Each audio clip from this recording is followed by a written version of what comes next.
सफरनामा शुरू तुमसे खत्म तुम पे सफरनामा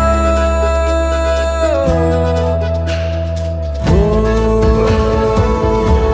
जिसे ढूंढा जमाने में मुझे में था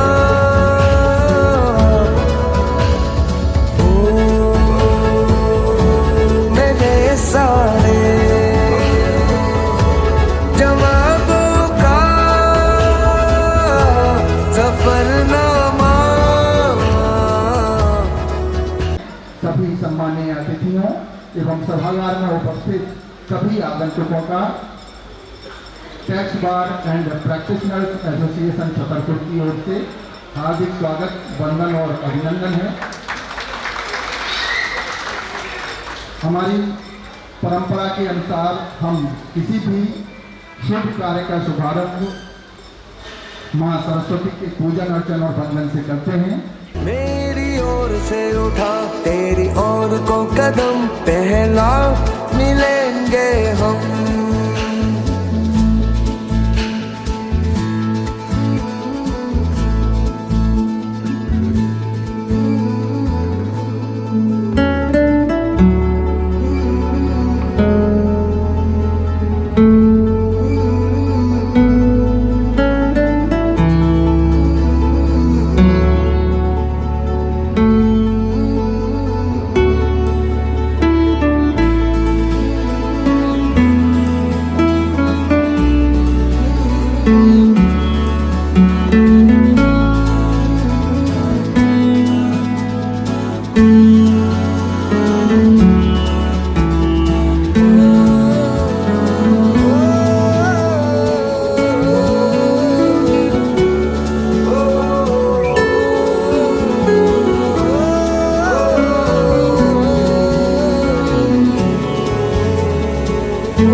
सफरनामा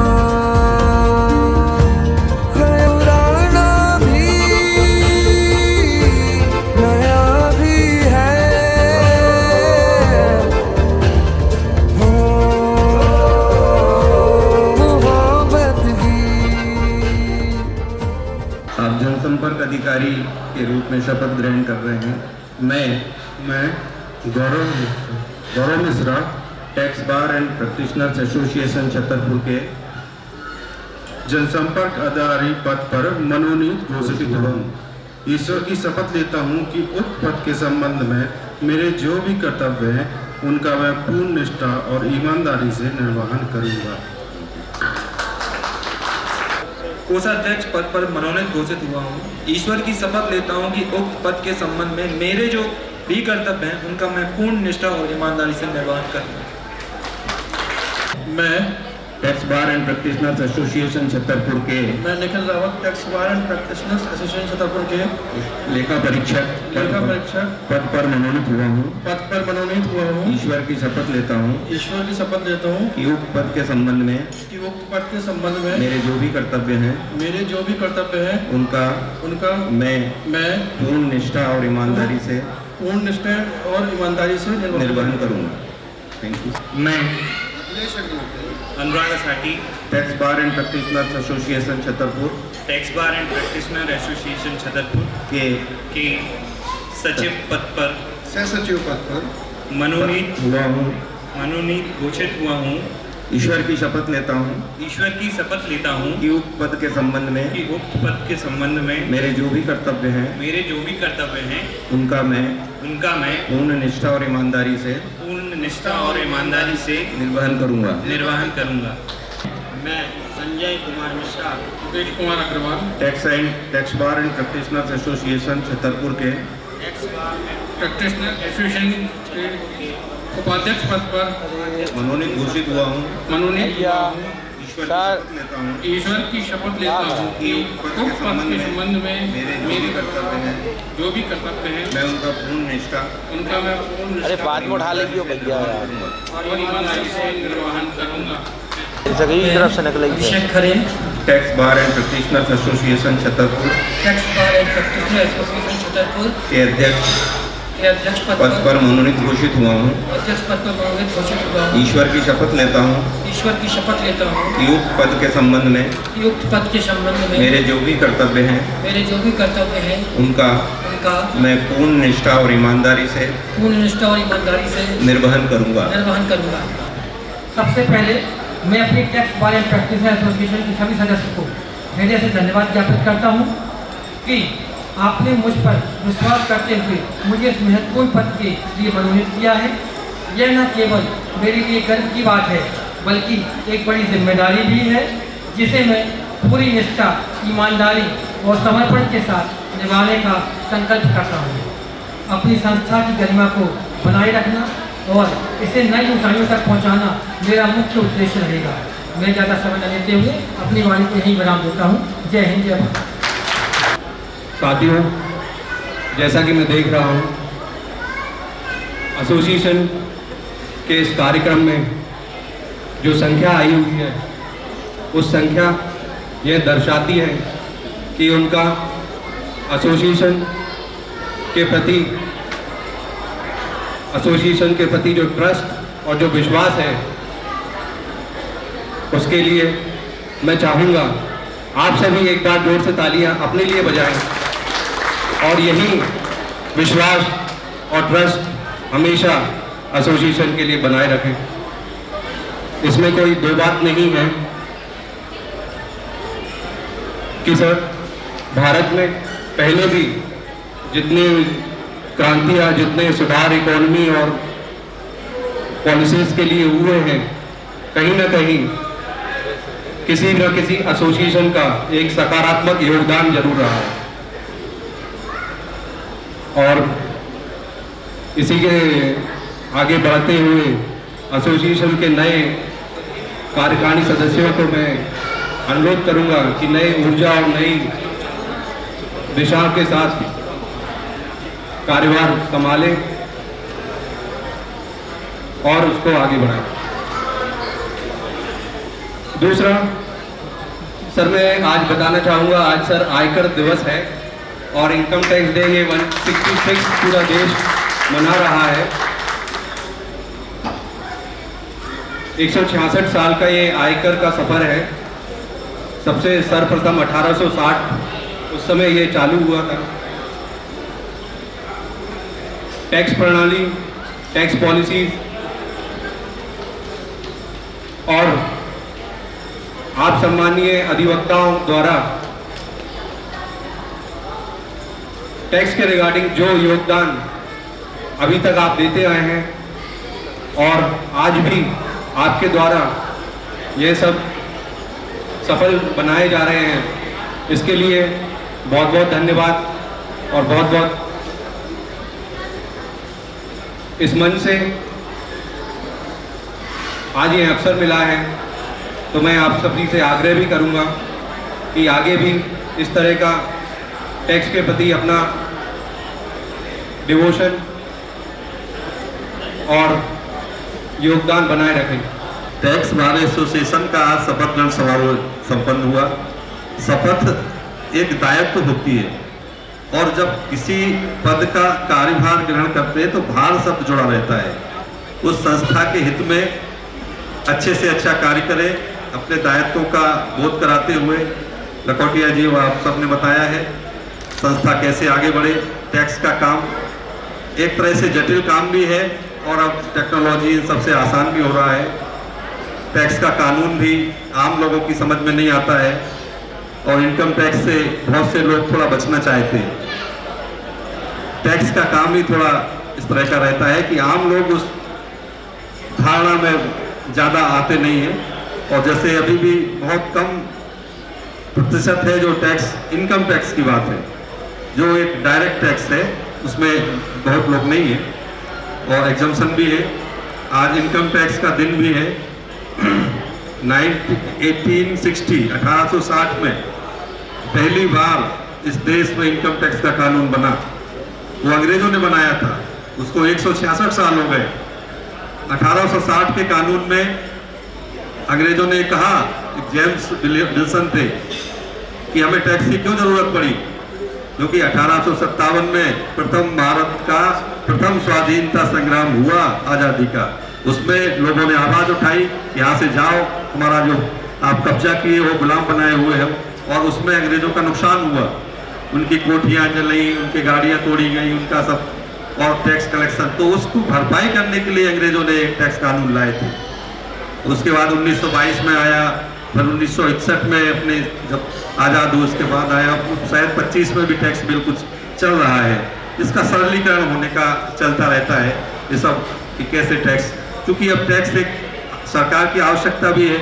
भाई पब्लिक मनी नहीं आएगा टैक्स से तो सार्वजनिक काम कैसे होंगे, पुल पुलिया, सड़क, स्कूल, अस्पताल, ये सब वेतन भत्ते कैसे आएंगे।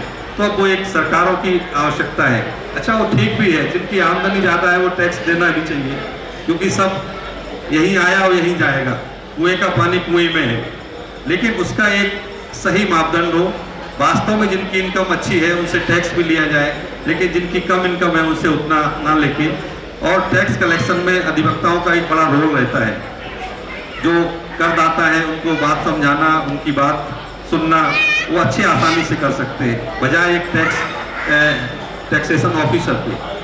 और छतरपुर में बहुत बड़ा कोई उद्योग नहीं है, बहुत बड़ी कोई इंडस्ट्री ना होके, फिर भी यहाँ का टैक्स कलेक्शन काफ़ी है, शायद 250 करोड़ के आसपास है पिछले साल का, और हर साल बढ़ रहा है छतरपुर का, और छोटा ही जिला है। फिर भी 2 टैक्स बार एसोसिएशन है यहाँ पर, शायद एक और भी हो गया शपथ ग्रहण, और एक दूसरा हो रहा है। अच्छी बात है कि टैक्स का काम है, GST का भी हो गया है, GST भी बहुत कलेक्शन हो रहा है, 24-25 लाख करोड़ हो गया है देश का साल का। इनकम टैक्स भी शायद 20 लाख करोड़ के आसपास होने वाला है। टैक्स काफ़ी आ रहा है देश, वेतन भोगी बहुत टैक्स दे रहे हैं, हम लोग बहुत टैक्स दे रहे हैं इस वक्त। मतलब पहले ले लिया जाता है, बताइए आप बाकी लोग। और एक अवधारणा है देश में कि जो बड़ा आदमी है, संपन्न है, अमीर है, वो बहुत ज़्यादा टैक्स देता है। बिल्कुल गलत है, बिल्कुल गलत है। जो सब्जी भाजी और नमक खरीद के रोटी खाता है ना, वो ज़्यादा टैक्स देता है आपसे। मैं एक छोटे से उदाहरण से बताऊंगा आपको। उनकी बचत होनी चाहिए, उन पे कम से कम टैक्स होना चाहिए। कैसे? क्योंकि टैक्स केवल अमाउंट और संख्या से नहीं होता है। भाई जिसके पास ज़्यादा पैसा तो ज़्यादा राशि तो दे सकता है टैक्स से, लेकिन उनकी आय के अनुपात में यदि देखा जाए तो वो टैक्स अमीर का कम है, गरीब का ज़्यादा है। कैसे है? मान लो एक संपन्न व्यक्ति है, 3 लाख रुपए आमदनी है उसकी मासिक, मंथली। अब 3 लाख रुपए मासिक उसकी आमदनी है, तो भोजन करेगा, कपड़ा लेगा, किराना, जूता, चप्पल, दवाई, ये सब मंथली उसकी आवश्यकता, ज़्यादा से ज़्यादा वो 60,000 रुपये खर्च करेगा इसमें मंथली। अब 3 लाख रुपए का 60,000 का जो भी सामान लाया, GST दिया, जो भी टैक्स दिया, 60,000 में मोटा मोटी 10% मान लो उसको। कोई 5 में आएगा, कोई 12 में, कोई उसमें आएगा, कोई एग्जाम हो जाएगा। तो 10% में 60,000 का कितना होता है? 6,000। अब 3 लाख का 6,000 कितना हुआ? 2%। तो वो बड़ा आदमी 2% में निपट जाता है। अब आप आइए गरीब आदमी के पास। गरीब आदमी जो मजदूरी करता है उसको 400-500 रुपये रोज से ज़्यादा नहीं मिलते। 500 रुपये भी उसके मान लो, अगर उसने 30 दिन मजदूरी नहीं मिलती, 30 का भी मान लो तो 15,000 रुपये उसकी इनकम हुई। खाना उसको भी खाना है, कपड़ा पहनना है, छोटी मोटी दवाई लाएगा। उसका बेचारा गरीब है तो ज़्यादा से ज़्यादा वो 10,000 रुपये इस पर खर्च करेगा। वो तो 60 कर सकता था, उसके पास थे, 10,000 से कम नहीं कर पाएगा। अब 10,000 आप खर्च करेगा, उस पर भी टैक्स लगेगा। वो भी बिस्कुट लेने जाएगा तो उस पर भी वही है, अंबानी टाटा तो उस पर भी वही है। अब 10,000 खर्च किया उसने और 10% टैक्स हुआ तो वो देना 1,000 रुपये सरकार को। अब 15,000 तो कुल इनकम थी उसकी महीने की, 1,000 उसने दिया तो 1,000 कितना होता है 15,000 का? 6.66, मतलब वो 7% टैक्स दे रहा है आपको, अभी 2%। तो ऐसा नहीं है। गरीब आदमी का इस अर्थव्यवस्था में ज्यादा योगदान है, तो संख्या में ज्यादा है, उनका टैक्स ज्यादा कट रहा है, हर चीज कर रहा है। इसलिए सोच गरीबों के हित की होना चाहिए, उनको कम से कम टैक्स देना पड़े। छोटे दुकानदार हैं, छोटे कर्मचारी हैं, उनकी आय है, उनको बचत होना चाहिए। ये सरकार को आप लोग सुझाव दें, समय समय पर सुझाव भी आते हैं एसोसिएशन से, और कर का सरलीकरण होता है। इसी सोच के साथ काम करें। देश बहुत आगे बढ़ रहा है, खूब टैक्स आ रहा है, काफ़ी विकास की स्कीमें भी बन रही हैं, सब लोग योगदान भी कर रहे हैं, लोग अच्छे कामों में सहयोग भी कर रहे हैं, अच्छा वातावरण भी हो रहा है, बच्चे पढ़ लिख रहे हैं, रोजगार साधन की ओर भी उन्मुख हो रहे हैं, काफ़ी अच्छा वातावरण है। और एसोसिएशन को बहुत बहुत शुभकामनाएं, बधाई, शुभकामनाएं खरे जी को, उनकी टीम को, कि टैक्स एसोसिएशन अच्छा काम करेगा और जिन गरीबों का टैक्स बच सकता है उनको बचाएगा, है ना। और बाकी जिनकी आमदनी खूब है उनसे खूब टैक्स कलेक्शन कराकर जमा कराओ टैक्स विभाग में, और अच्छे से अच्छा काम करो।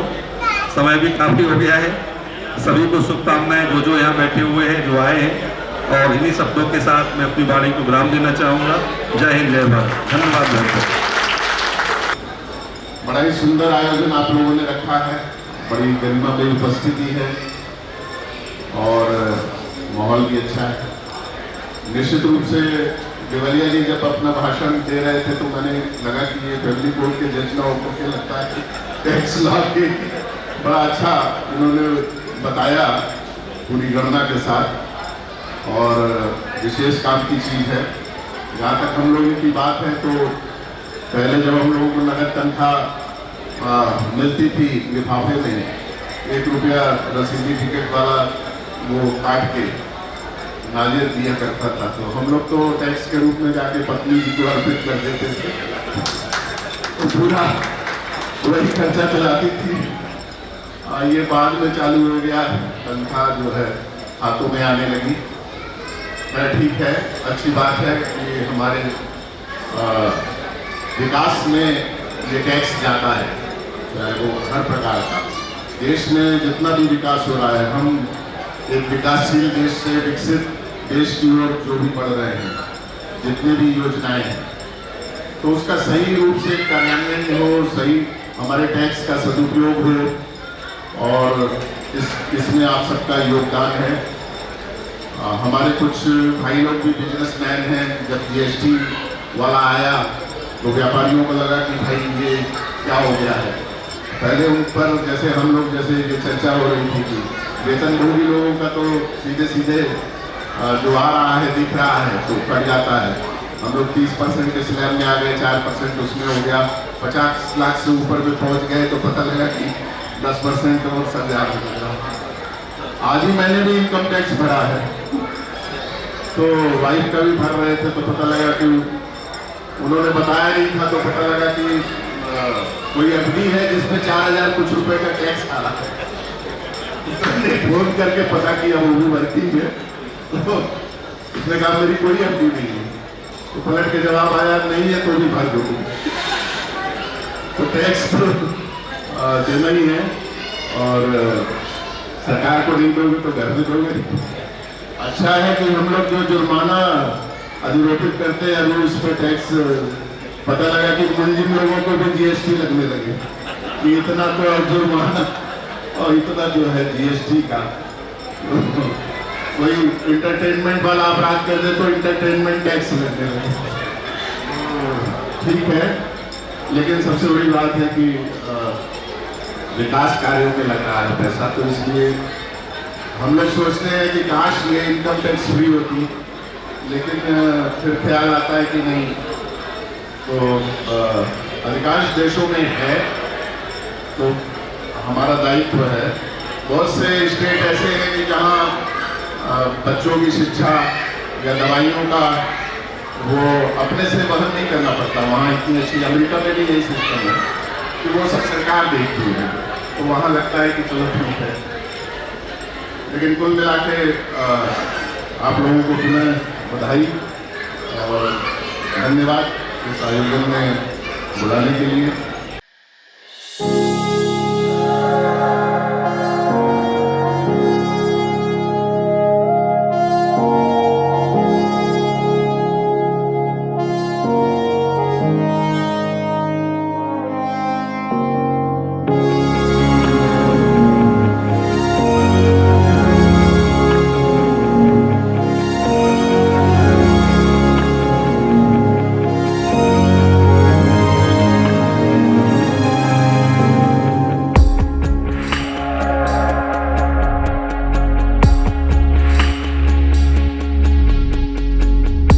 कहते थे लोग जो काबिल नहीं है तू, देंगे वही सलामियाँ। दिल थाम के जहाँ देखेगा एक दिन तेरी भी कामयाबियाँ। करके दिखा कमाल वो, आके ज़मीं पे दे के जाए आसमां। शाबाशियाँ